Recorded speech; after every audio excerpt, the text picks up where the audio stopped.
Yo, yen gade tinti ka gor kwen alao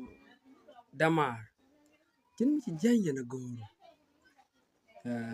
la wi do ching de ni chiang bi jogan bi kwal ka loga je chen log ni je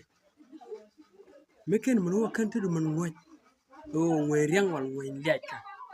la ku jino don la ni na ka bu na no dorun ka don la chamana mar ne smith ka ring ki liak wal ren mo wach men wo do ching aken tudu lak ka ta bu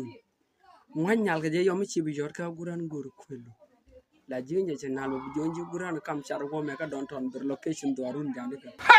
ko no di ne chom kari chi bene jan go mi chi bandor la kan changa to ko don ka wano no kwan chien mi ko la nyal la no an jeng ngam chat yen mor ni chang chang erun che chuti mi to tedio